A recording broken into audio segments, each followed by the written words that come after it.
Good morning, folks. I'd like to start on the Sun. We're going to the SDO AIA 304, zoomed in via helio viewer on the northeastern limb and polar region to witness about 1 billion tons of plasma laughing at gravity as it hovers above the solar surface. In addition to the attractive force science calls gravity, the Sun has a powerful magnetic repelling force as well. The charged ions and plasma are held above the surface by that magnetism, which also forces matter out regularly as solar wind, and which is intensified in solar flares, often causing eruptions. If you have not yet seen How to Watch the Sun, it explains this magnetic interaction. Folks, this is Canyon Dam, holding back a man-made lake in Northern California where a 5.7 earthquake struck on May 23rd. Over a dozen aftershocks, and I literally mean struck right at the dam and lake, swarmed the entire area. Well, inspections and evaluations are underway and have been since the earthquake. Apparently they feel conspicuous activity began June 28th and will continue through most of the month. There is only speculation on our part right now about damage, but I did find a local meeting information and contact numbers for any locals concerned about their area. You can find these links in the link list below the video.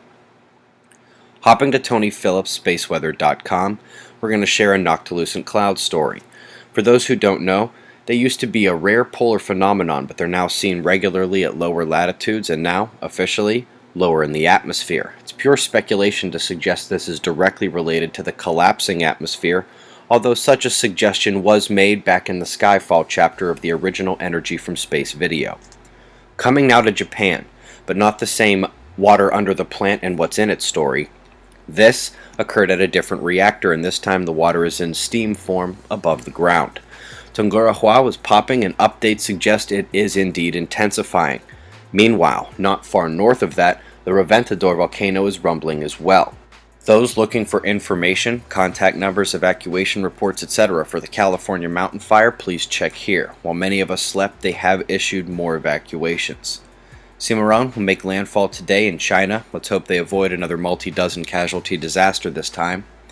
Convergence line cresting Norway and will bring severe weather east across the peninsula. Southern thunderstorms near the Mediterranean are always popping this time of year.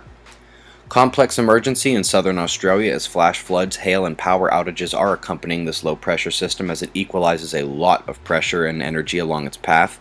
Severe watch returns in a major way for the U.S.-Canada border tonight, with energy rushing north up the central states and curling back along the clockwise drive of that big high-pressure cell in the east. Convergence line that hugs the border will get lit up tonight. NOAA's endless spiral is updated to confirm my suspicions 2 days ago. The CMEs are very weak, but will indeed give Earth a little love tap, most likely tonight. As of now, the solar wind is calm, speed is in check, density is a bit elevated, but up in red you can see the BZ isn't tipping too far south, definitely not enough for a disturbance. Solar flaring continues the decline with the death of the delta spots yesterday.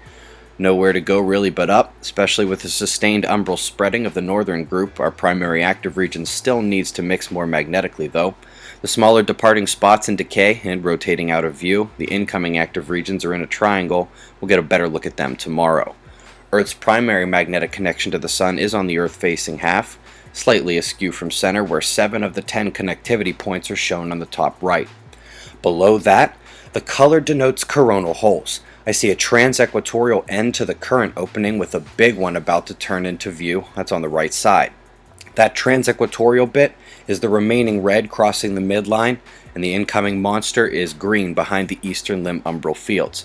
We went 8 days way below quake averages, but condensed a week's worth of quakes into just over 2 days during this coronal hole facing Earth. We're at 24 hours of quiet, indicative of that mid-watch lull we've seen time and time again.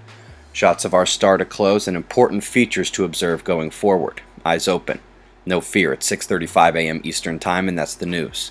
Be safe, everyone.